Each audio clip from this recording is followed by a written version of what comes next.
death once more sent forth his angry cry. What knowest thou of earth's rich and changing light? Who thinks that one man did all joy must cease? But Savitri replies to the vague god, give me back Satyavan, my only lord. Thy thoughts are vacant to my soul that feels the deep eternal truth in transient things. Thus, with arms speaks the great opponent stole.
little lady, the God and Spirit obeyed, and she, behind, was leader of their march,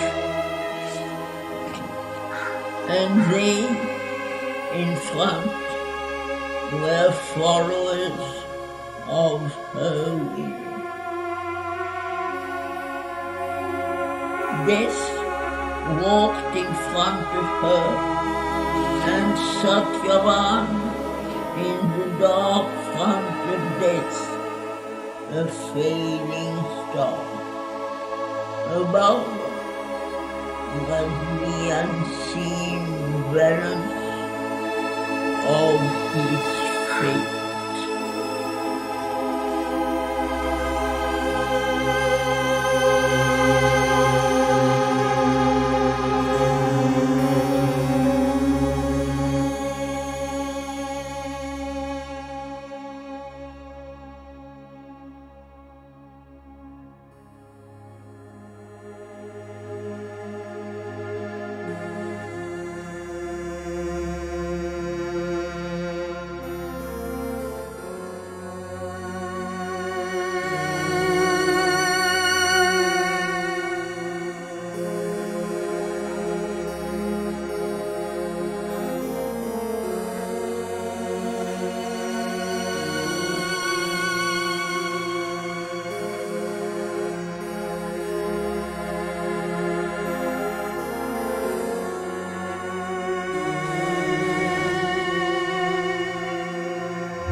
It seems a long time since we were together.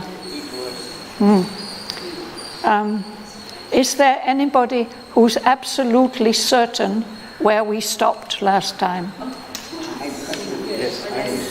Joel knows. Joel will tell us.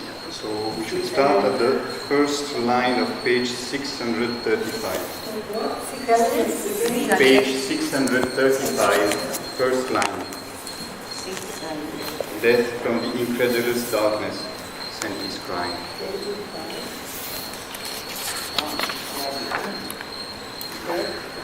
So that's in your book, that's 635. Yes. Oh yes, I've got it, right. In my book it's not the top line of 635, it's the first one down. Death. Yes. Maybe is it possible to get this up to the beginning of the chapter, page 621?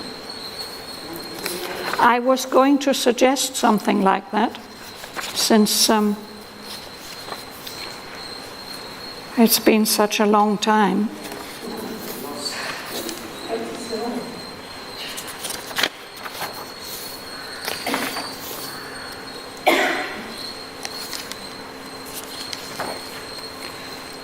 We start, perhaps, shall we do that? So it'll be a revision, that we go back to page 621, the beginning of Canto 3.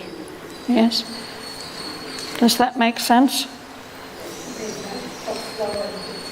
In the small book is 621.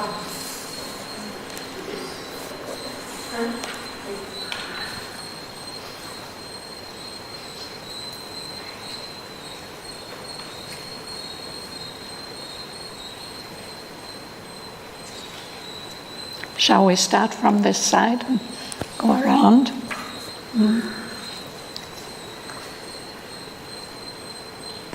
before we fill, maybe should ask people who want to be filled or not, because it's about, I see he wants to fill people, he has to ask them if they want to. For my part, I don't want to be filmed. Okay. Okay, anybody else who doesn't want to be filmed? Please have a look first. There are two persons who don't want to be filmed. Oh, she wants? Yeah, she's. The least you have to ask every time. Well,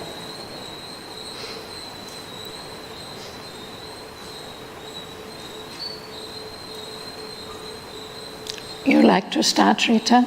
Okay, thank you. Canto 3, the debate of love and death. A sad, destroying cadence, the voice sank.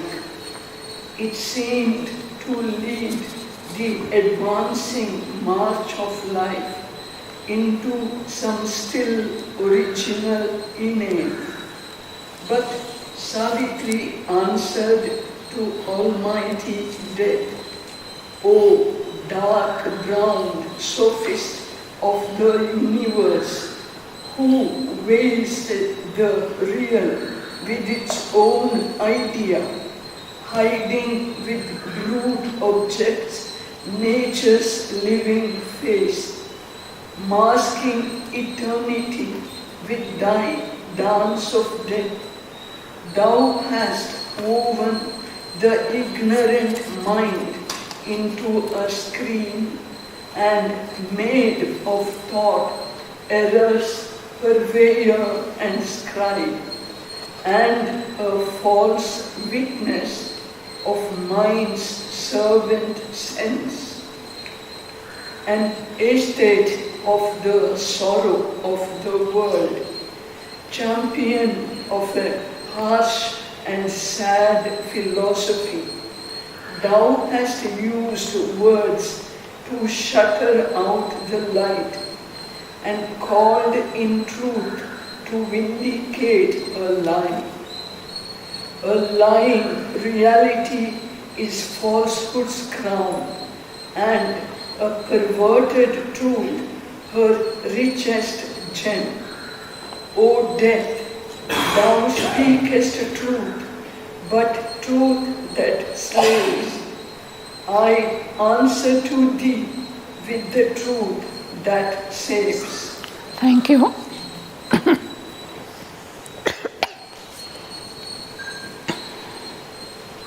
Anybody would like to ask about any of the words in this passage which Rita just read? Sorry? Inane. Something that's inane is meaningless.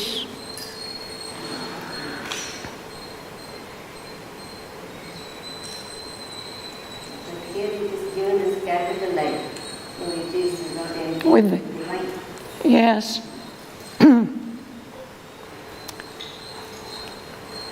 In some philosophies, this word itself is taken to mean the universe, the meaningless universe.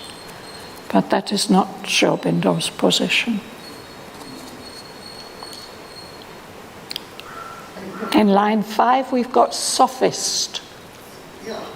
So a sophist is somebody who casts doubt on everything.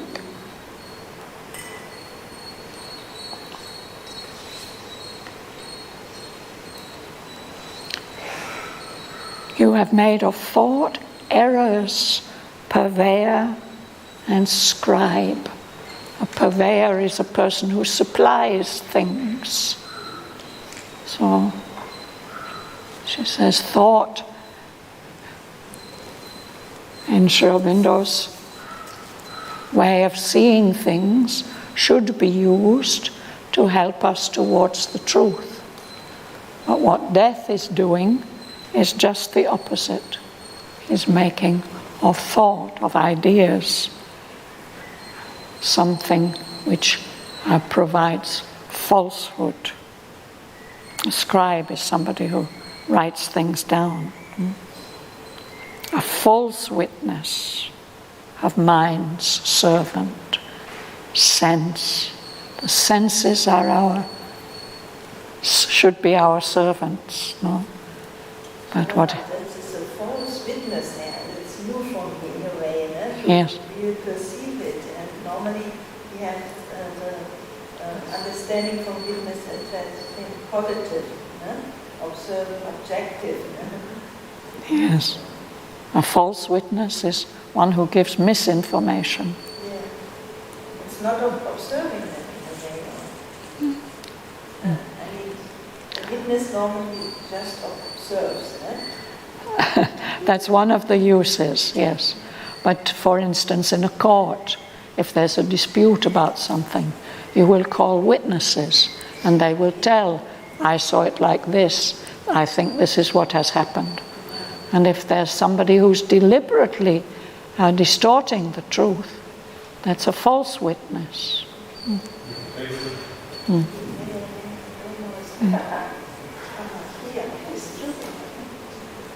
And then in the next line we've got this word aesthete.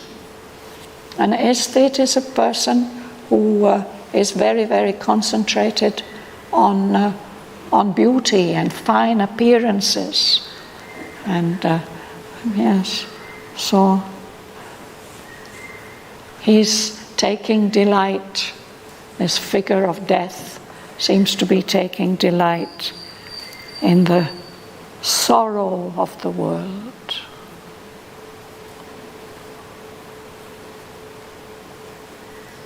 He's a champion. He's championing a harsh and sad philosophy. That's what he's expressing all the time. But what you're doing, she says, is you're using words to shutter out the light. Just the opposite. And you're calling in truth to vindicate, to give authority to a lie.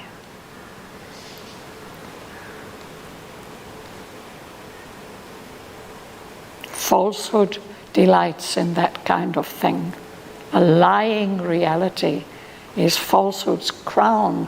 That's the best thing it can get hold of, no? You've made a perverted truth the richest gem of falsehood.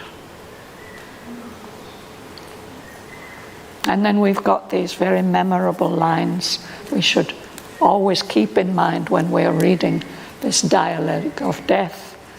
She says, "Oh, death, you are speaking truth. We recognize the truth of what you are saying, but you are giving us a truth which destroys. I answer to thee with the truth that saves."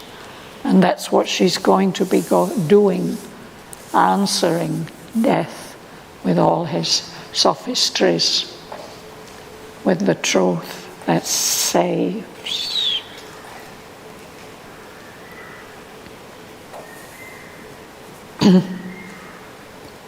You like to read, Suresh? No?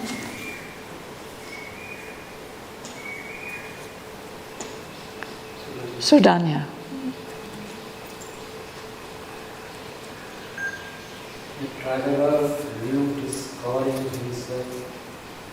One made of matters was his starting point. The made of nothingness is very rude, and night the process of the eternal light, and death the spark towards immortality.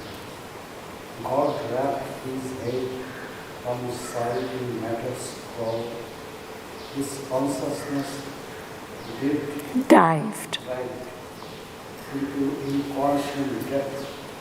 All knowledge sinks in huge dark insights. Infinity old is boundless jewels found.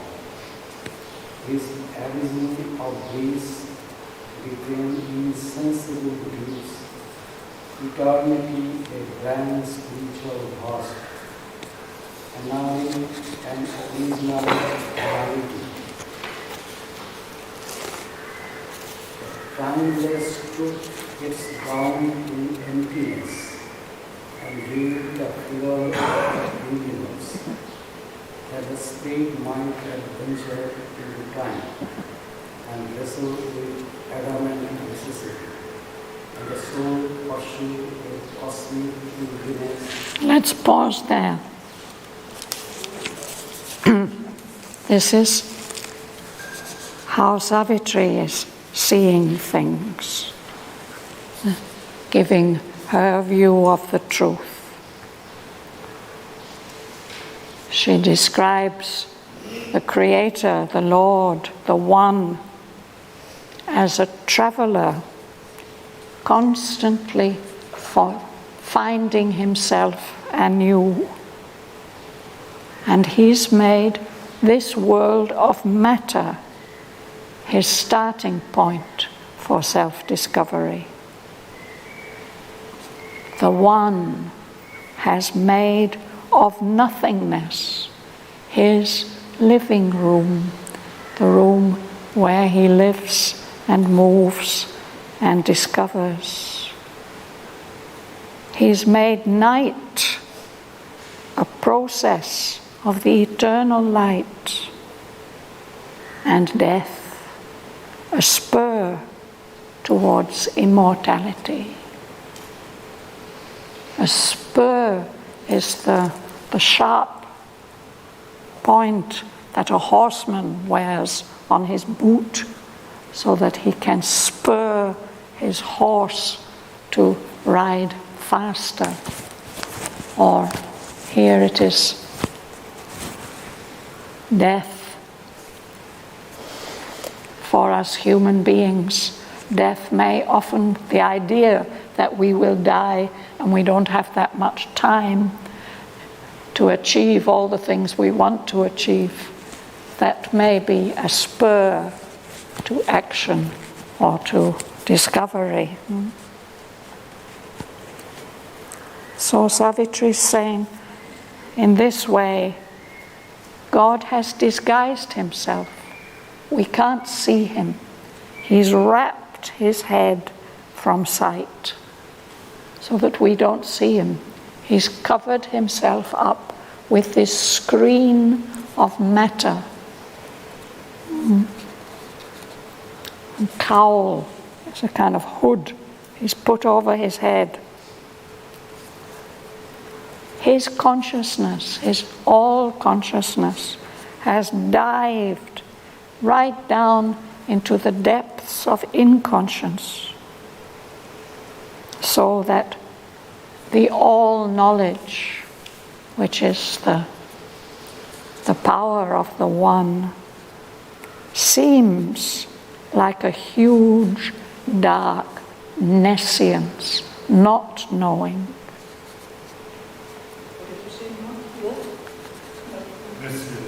Nescience. Science is knowledge, nescience is not knowledge, or the absence of knowledge.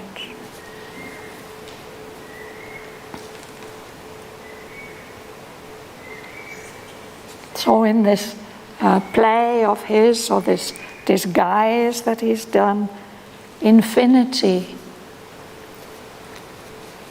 is disguised like seems to be a boundless nothingness, infinite emptiness. The Lord dwells in abysms of bliss. Deep, the abysms are the deepest parts of the sea, abysms of bliss. That's how the Lord experiences them. But in this process of disguise, self-disguise, these abysms of bliss become insensible deeps, depths without any power of feeling, no senses. Eternity itself becomes blank, empty. It's still a spiritual vast, but it's empty.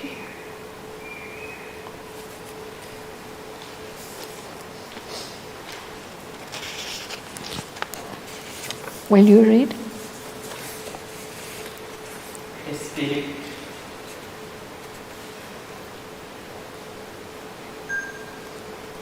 Start with this bottom line, annulling.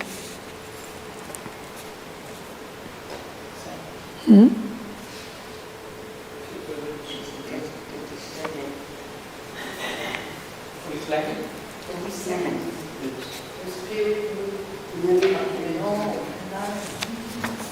Line 31. Annulling, right? Yes, 31.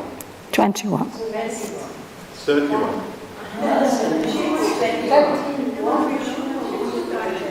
In my book it's 21. No, you are right, 31. Previous page. Line 31. 31. It depends on the book. Annulling and original nudity. The timeless took its ground in emptiness and drew the figure of universe that the spirit might adventure into time and wrestle with atom's necessity, and the soul pursue a cosmic pilgrimage. A spirit moved in black immensities and built a thought in ancient nothingness. A soul was lit in God's tremendous void, a secret level glow of Nascent. fire. In His gulf is mighty Puissance. sense ways This is wrought. His mighty puissance wrought. Yeah. She swung her formless motion into shape, made matter the body of bodiless, infant, and deemed the eternal might awake. Shall we just pause there a minute?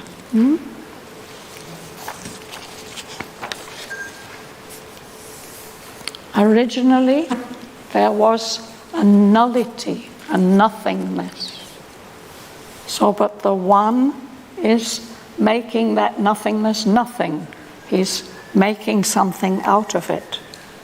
Out of that original nullity, He makes something. The timeless takes its ground in that apparent emptiness, that nothingness, and there it drew the figure, the image of a universe. And why did He do this?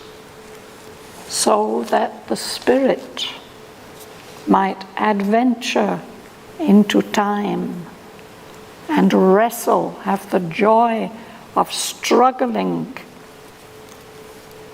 with adamant necessity. Necessity is what has to be. Sometimes, necessity in itself seems adamant. It insists it has to be like this. In this way, the individual soul has the opportunity to pursue a cosmic pilgrimage, a journey of discovery and growth in a universe. So because He has done that, there's a spirit moving in those black immensities. And that spirit built a thought, a consciousness in that ancient nothingness that had lasted for such a long time. It's as if a light has been lit, a soul has woken up in God's tremendous void, His emptiness. That soul has to make an effort.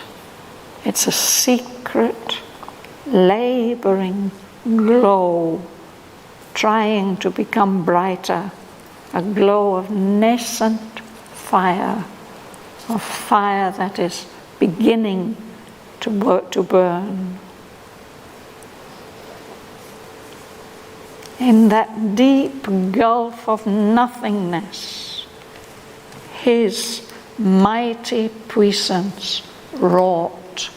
Here this word wrought means worked, started to work. In this huge empty space of nothingness, God's mighty power, his Shakti, his active power started to work, so that what had been her formless movement in the nothingness, she started to swing it around so that it makes shapes, and matter becomes a body for what was bodiless before. Infant and dim, the eternal mights awoke. The eternal powers, they start slowly like a newborn child, no? So he's going to tell us what these eternal mights are. For me, it's just so touching how the first part, it's really the plunging of the divine, of God, of him in the darkness. And it's a wonderful description of what's happening there, because of not aware how this starts off, and then how it's slowly worked out. Right, yes. Very wonderful message. See, death has been insisting on the nothingness. And now Savitri is answering him by saying, yes, but the One has taken all this nothingness, and look what he's doing with it.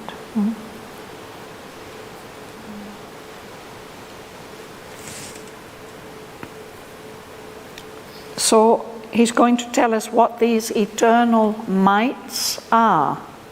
They woke up, no?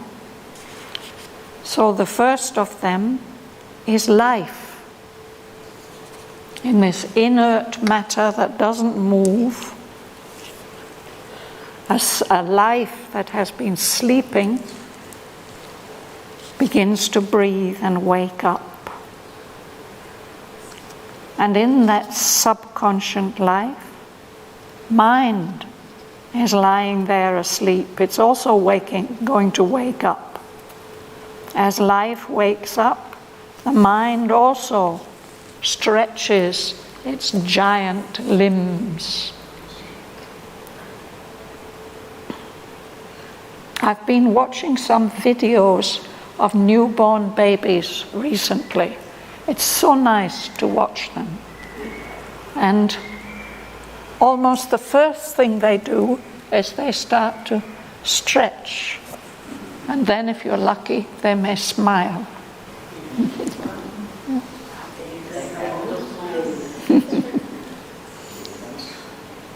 But they're stretching, yeah. Even their mothers wrap them up. No, they swaddle them up so that they can't move.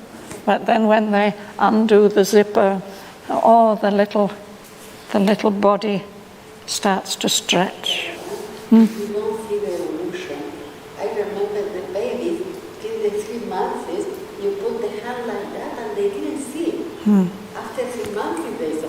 Now they walk with the eyes like that. Yes. They smile, this is amazing. Yes, very early on. It is a development which has come. There. Yeah. So this is now, as life wakes up, then mind also wakes up, starts to shake from it, shake off it, the torpor, that kind of drugged state of sleepiness. Substance, matter itself, that had no senses, begins to awaken, to make a small movement. and the heart of the world begins to beat, and its eyes open to see. In the crowded, dumb vibrations of a brain, thought fumbled in a ring. It's just groping. It doesn't know what it's looking for or feeling for. But it goes round and round, trying to find itself. And it gradually discovered speech, fed the newborn word that bridged with spans of light the world's ignorance. This emergence of the word which can be shared and understood.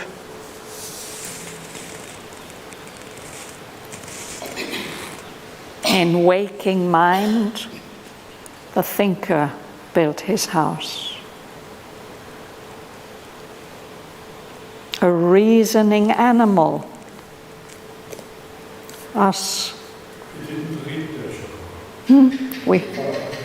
Sorry? We didn't read this. I'm reading it now.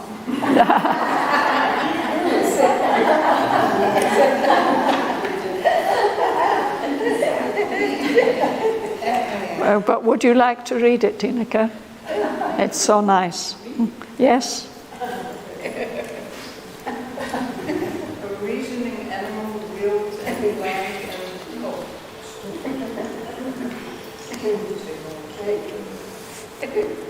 No, the sentence before. Which one do you start? I think you can start at line 50, the world's heart.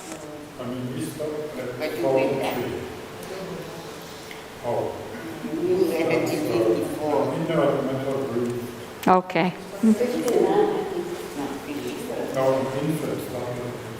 Saragunda's read until 54. Yes, line 44, infant and dim. That's nice. Yeah. Infant and dim, the eternal minds above. An inert matter breath breathed a slumbering life. In the subconscious life, mind lay asleep.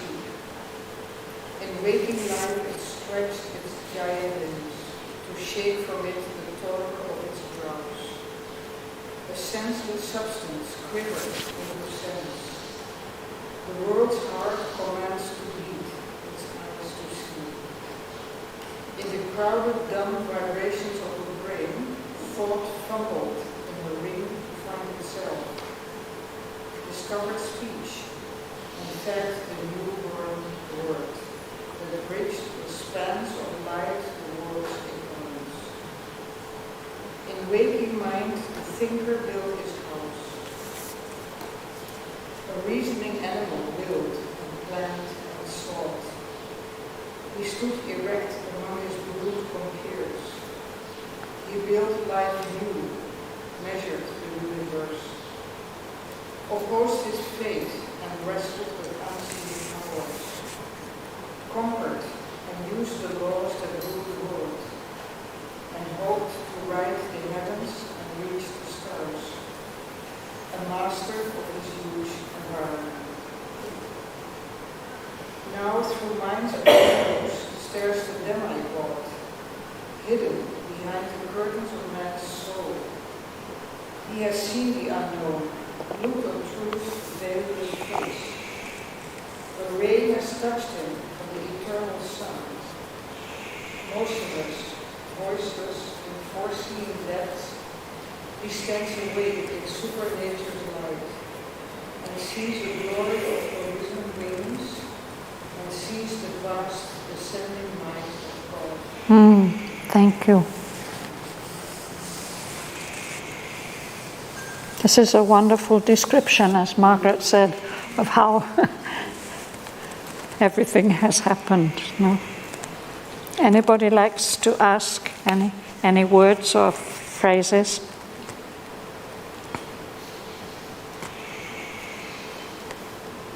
This idea of bridging with spans of light. We have to, if we want to bridge, to span a river or a stream. In this case, it is light, the light of knowledge, which is covered. All of this Savitri is telling. Yes. Death. She's telling to death, you have had your say, now I'm telling you how things are. You have given your version of the truth. It's a truth which destroys. Now you listen to my version of the truth. Why do quotes start again? Sorry? In the next line, the quote starts again. Inverted commas. I don't have quotes here. Oh, here at the beginning of the canto, because Savitri is answering to Almighty Death. So there's quotes to show the beginning of what she says. Yes?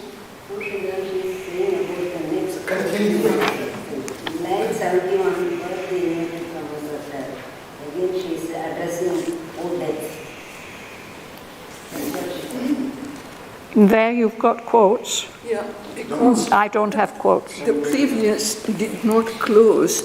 Yes. Then it starts Yes. again. Here in this book they haven't put the quotes.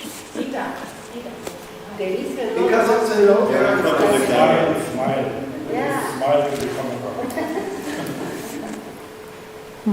Because it's a new paragraph, you put the opening quotes again. Okay. Like here and yours.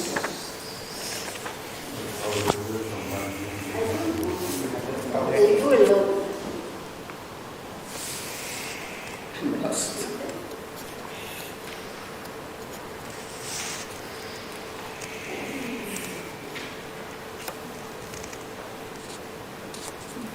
In the line 56, the reasoning animal is man. Yes, a reasoning animal. It's the beginning of humanity. No? He uses will, can plan, and he can look for things, to seek, to sort. He sought. And among all the other animals, this reasoning animal stands up on 2 feet. No? Among his brute compeers, his equals actually, compeers, the other animals. But she says, though those animals have not developed fully yet, they're still brute, they're still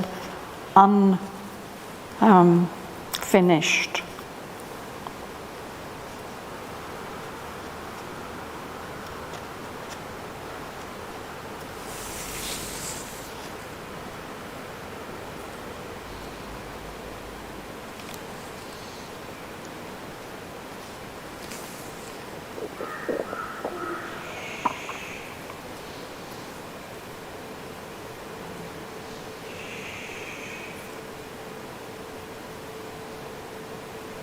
So these characteristics of humanity, no?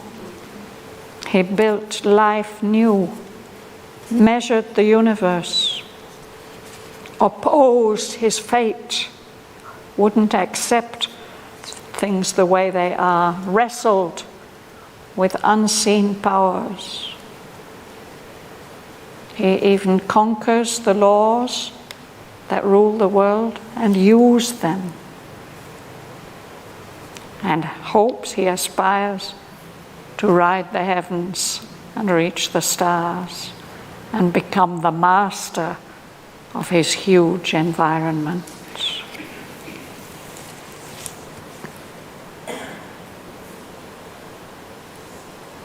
And then in just the last few lines, there's a new development. She says, now, through mind's window stares the demigod, the half-divine being who is hidden behind the curtains of man's soul. That demigod has seen the unknown. He has looked on truth's veilless face, seen truth unveiled. at least one ray from the eternal sun has touched him.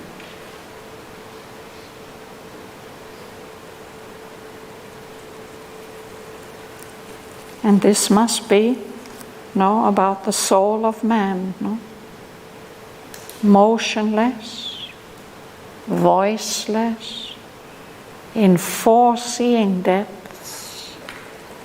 He stands awake in supernature's light and sees a glory of arisen wings and sees the vast descending might of God. This must be a kind of prophecy that Savitri is making.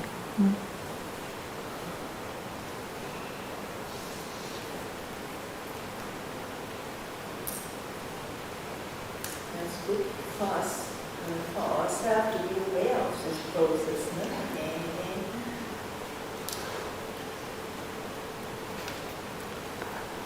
You like to read, Leila? No. She doesn't want to read. She doesn't want to read. Oh. So somebody else.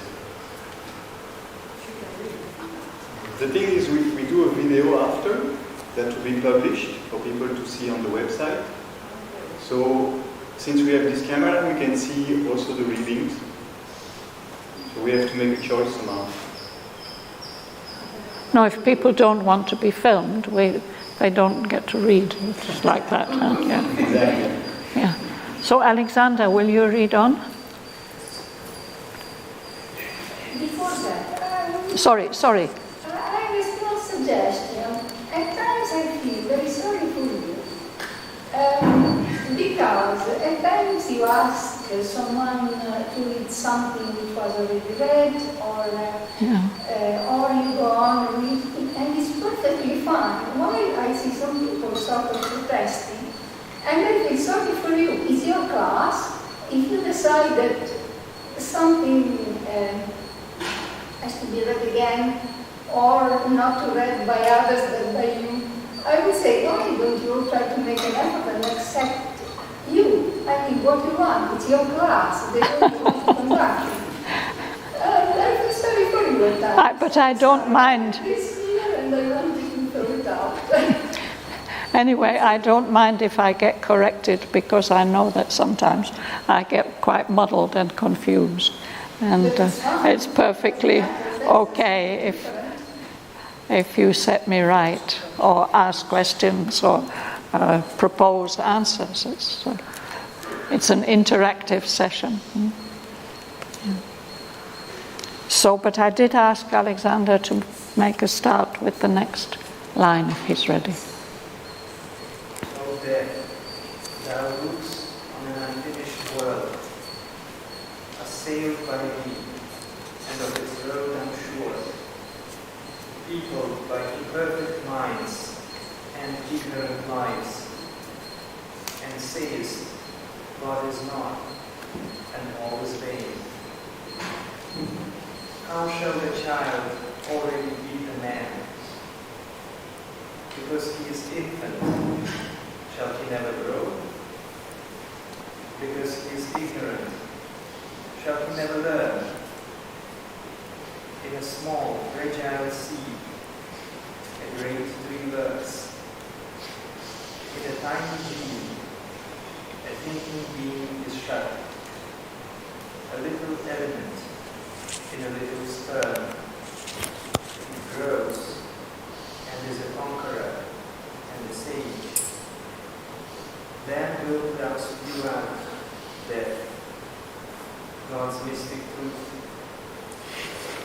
denied of our spiritual miracle.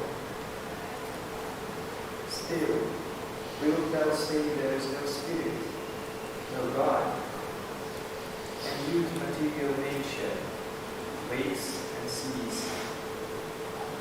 She has invented speech, unveiled the will. Something there waits beyond, towards which she strives.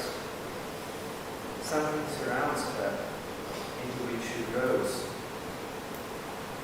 To uncover the spirit, change back into God, to exceed herself in her transcendental task. In God concealed, the world began to be.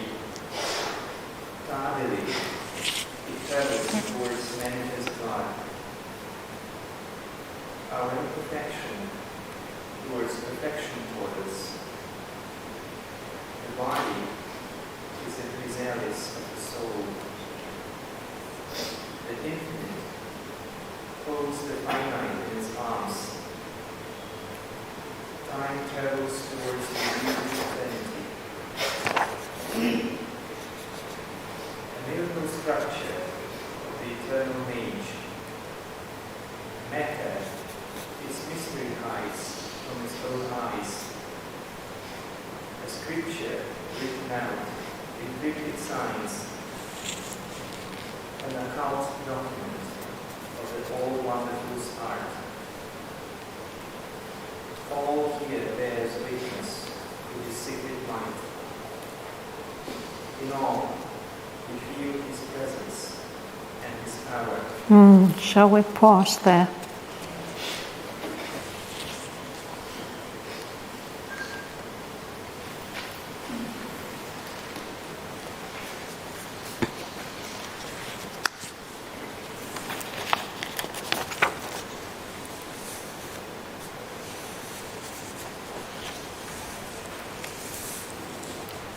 So Savitri is continuing to share her truth view with us and with death.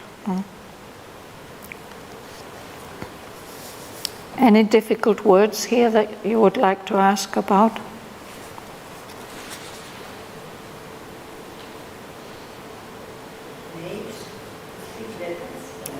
Miracle structure right at the end. The miracle structure of the eternal Mage, a magician.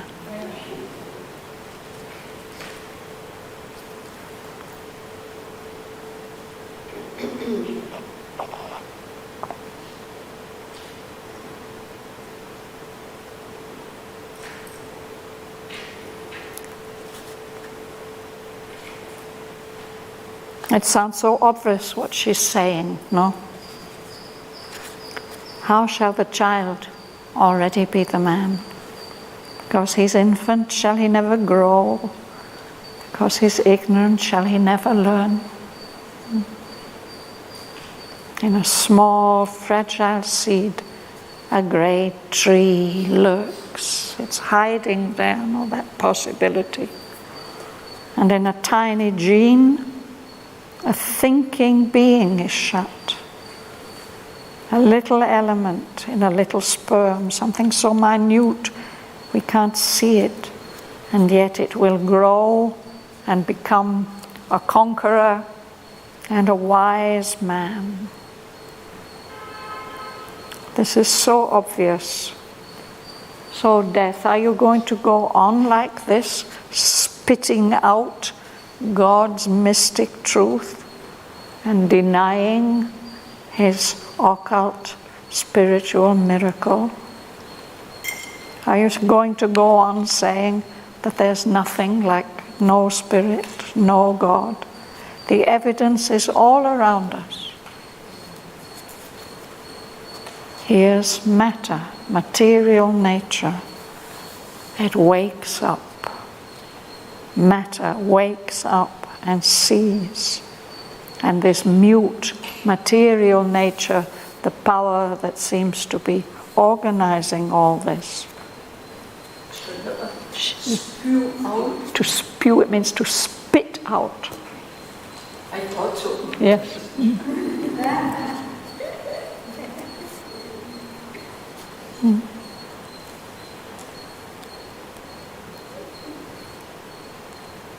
So nature's done so much. Here we are.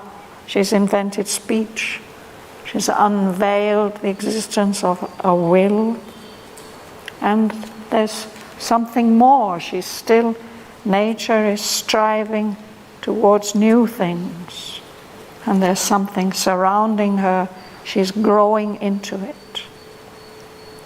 What she's doing is to uncover the spirit. She seems so silent and material, inert, helpless. She has to change back into God, to exceed herself, go beyond her limits. This is her task, her transcendent task.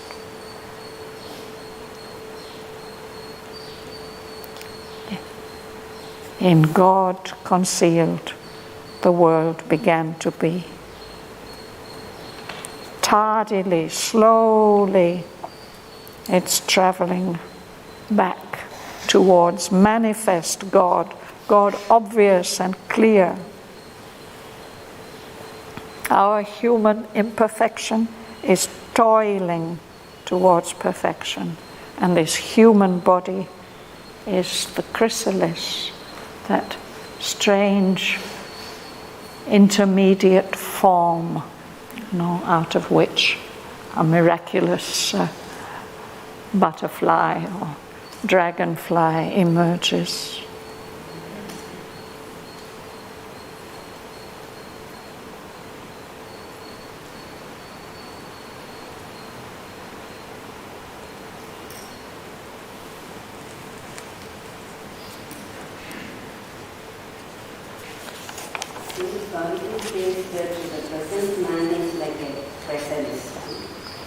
That this body that we have now is the chrysalis which is preparing a better kind of body. Yes. A soul body.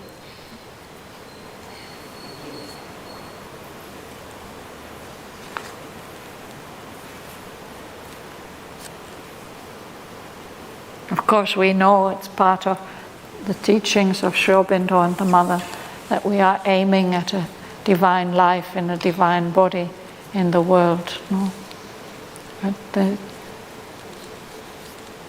there's an interesting passage in the agenda, it will be familiar to Ganga Lakshmi, that Mother speaking about one of her disciples coming to her and how she saw around her the soul body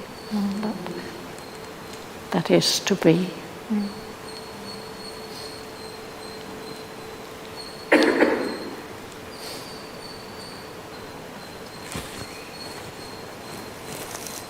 Cryptic signs, cryptic. Something that is cryptic is mysterious.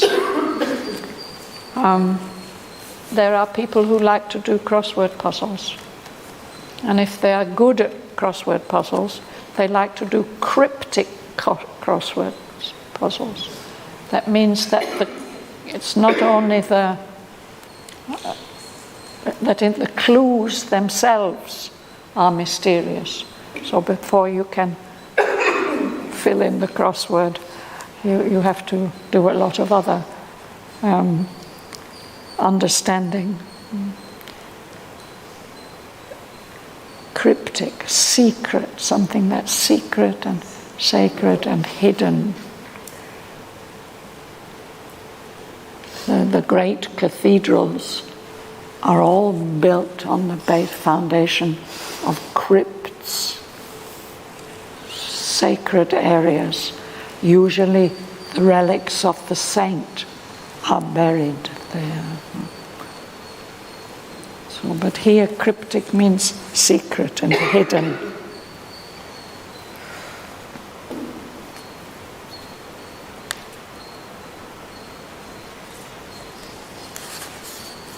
So this is part of the truth which Savitri is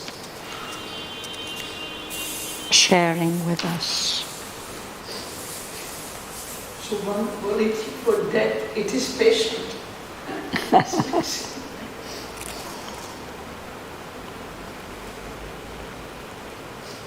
Larry, would you like to read?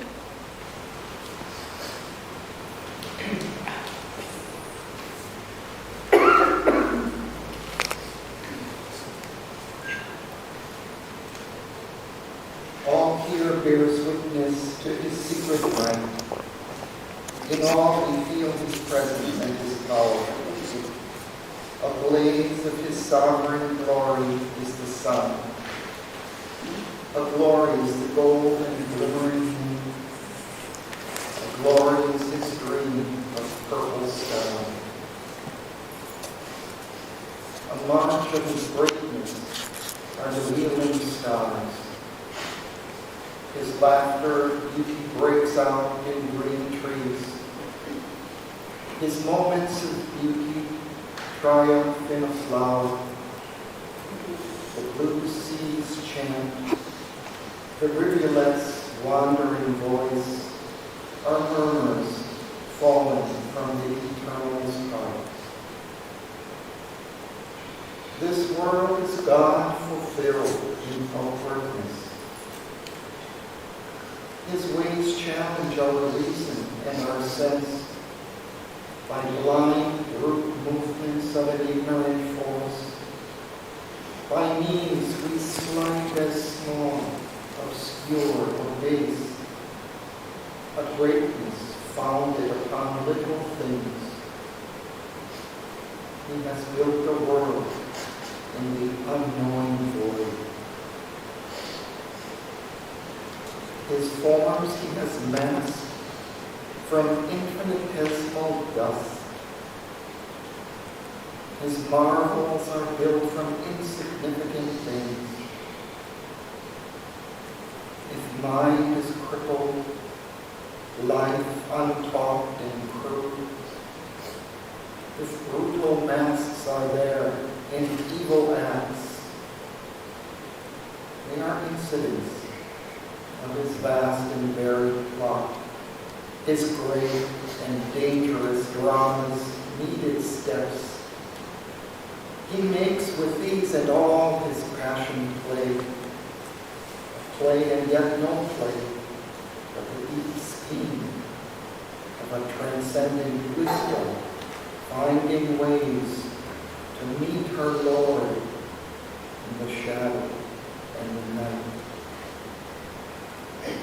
Above her is the vigil of the stars, watched by a solitary infinitude.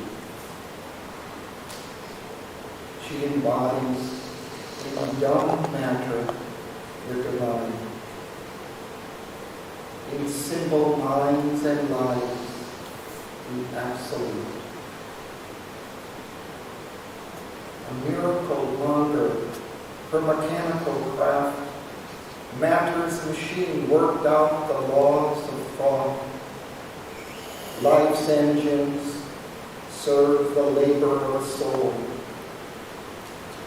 The mighty mother, her creation wrought, a huge caprice self-bound by iron laws,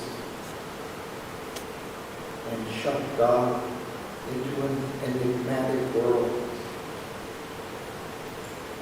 She lulled the omniscient into nescient sleep. Omnipotence on inertia's back she drove, trod perfectly with divine, unconscious steps the enormous circle of her wonder works. Thank you.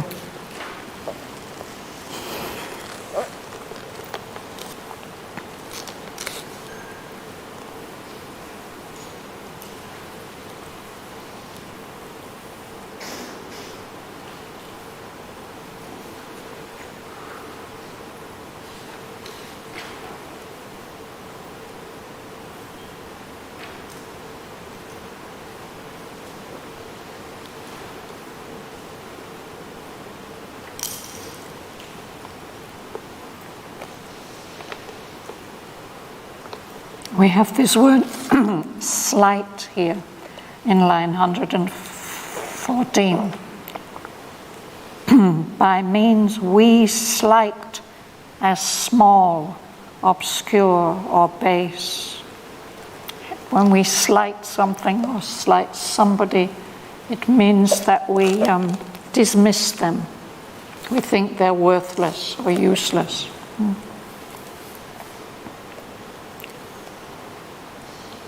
So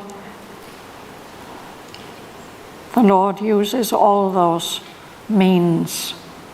They may be small, obscure, or even base in some way, shameful. He founds his greatness on all those little things. In this way, he's built a world in this void, this emptiness, in which there seems to be no knowledge.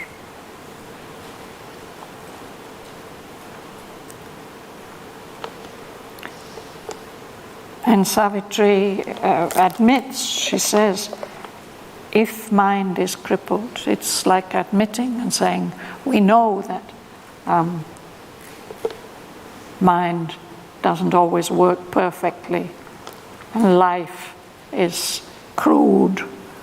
There are these brutal masks and disguises, evil acts, but we have to accept all these as incidents of God's vast and varied plot, his great drama. They're necessary steps out of which he makes his passion play, his great drama. But she says, it looks like a play, but it's not a play. It's a deep scheme organized by a transcendent wisdom who is finding so many different ways to meet her Lord in the shadow and the night.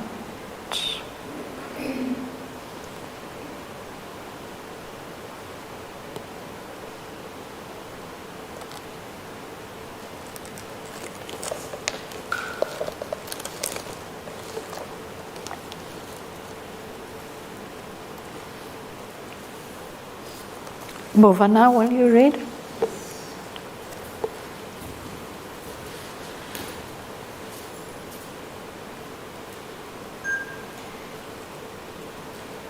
Immortality assured itself by death.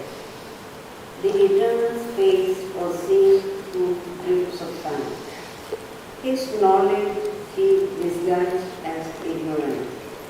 His good he sown in evil's monstrous bread. Made error a door by which you could enter in. His plant of bliss watered with sorrow's tears. 1,000 aspects point back to the one, a dual nature powered the unique. In this meeting of the eternal's million masks, this tangled dance of passionate pondering, locking like lovers in a forbidden embrace, the quarrel of their last identity. Through this wrestle and wrangle of the extremes of power, Earth's million roads struggle towards deity. All stumbled on behind a stumbling guide. Yet every stumble is a needed pace on unknown roads to an unknowable goal. All blended and shadowed towards the one divine. As if transmuted by a tidal spell, the eternal powers assume a dubious face. Idle of an oblique divinity, they own the heads of animals or crow, assume fears of the fawn, the satires hope, or hovered the demonic in their gaze. A crooked maze they made of thinking mind. They suffered a metamorphosis of the heart, admitting Bhavan revelers from the night into its sanctuary of delight, as in a Dionysian masquerade. On the highways, in the gardens of the world, they value oblivious of the divine parts and drunkards of a dry, transient wine, or a child who sprawls on and sports in nature's mire. Even wisdom, pure of the roots of the gods, is a partner in the deep, disastrous dream. Lost to the pilgrim's ballad and the spirit, she fails to read the map and watch the stars. A poor, self-righteous virtue is the store, and reason's pragmatic view or abstract sight, or the technique of a brief hour's success she reaches, and ushered in utilities too. On the ocean surface of vast consciousness, small thoughts in shoals are fished up into a net, but the way to escape her narrow catch. Guarded from vision by creation's depths, obscure they swim in blind, enormous current, safe from the little sounding leaps of mind. Too far for the puny, diverse, shallow plunge. Our mortal vision pierces the ignorant eyes. It has no gaze on the deep heart of things. Our knowledge walks leaning on error's star, a worshipper of false dogma and false gods, or fanatic of a fierce, intolerant greed, or a seeker doubting every truth he finds, a sceptic facing life with adamant no, or chilling the heart with dry, ironic smile. A cynic stamping out the God in man, a dogmas values in paths of time, or lifts its giant head to blow the stars. It makes a cloud of the interpreting mind and intercepts the oracles of the sun. Thank you.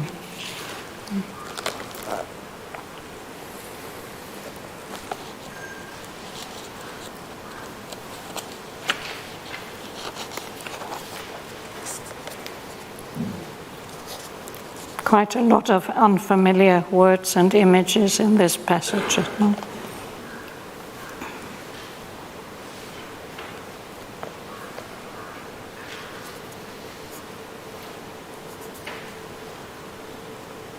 What is the satyr's hoof? The satyr's hoof is actually the mark of the devil. The devil is sometimes pictured as an animal standing upright on his hind legs, no? And it's a goat's foot, cleft foot. So I don't know how all this has come about, but that's what it is, the satyr's hoof. It means a little devil, the mark of a little devil. So he accepts all these things, no? They're all part of his play.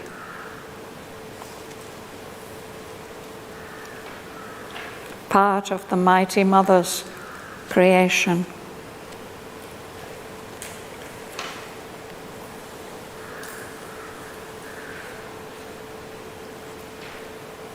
So this one, they wore the heads of animal or troll?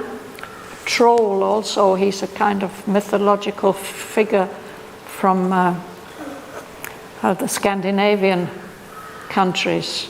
They are creatures who look like stones, and as long as it's daylight they are stones, but in the night they can come alive, and they can come even, and they're reputed to eat people if they catch them. Yeah. So they're fearful beings. In the modern days, this troll is used on internet language. That's trolling for something, no? No? I think it's written. It's like this usage, yeah? So then possibly it has the same meaning. Something of that meaning. Something that devours you.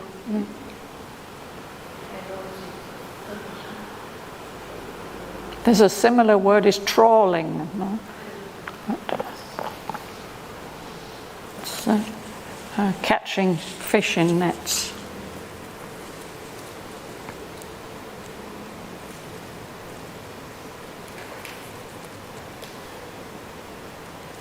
These are your Auroville of the Netherlands. Not the Netherlands in the sense of Belgium and the lower realms, yes.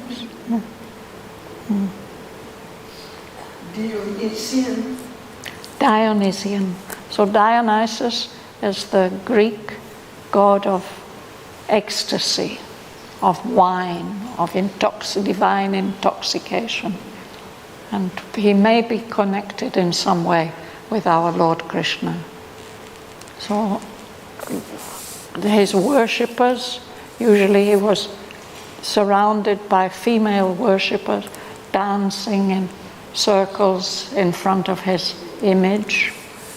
So the Greeks called him Dionysus, the Romans called him Bacchus, the god of wine. So we find in Savitri Sri Aurobindo speaking of Dionysian and then the Bacchantes and so on. Similar sort of meaning. Being intoxicated with divine ecstasy. It's present. Bacchant is there. Yes, it's here. Dionysian is there. There is Circean. Yeah. Circean is also Greek. Sorry? Circean wine. The Circean wine, that's a wine that turns you into an animal. It's part of the journeys of Odysseus. He got shipwrecked on an island somewhere, and he sent sailors into the interior to try and find out what was there, and they didn't come back, and finally he had to go himself. And he found that that island was ruled by an enchantress, and she'd laid out this magnificent banquet, but when they ate it, it turned them into animals, into pigs. So Odysseus himself had to come and enchant her in order to get his crew back and continue his journey. Circean wine. Shall we stop there for today?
Once more arose the great destroying voice.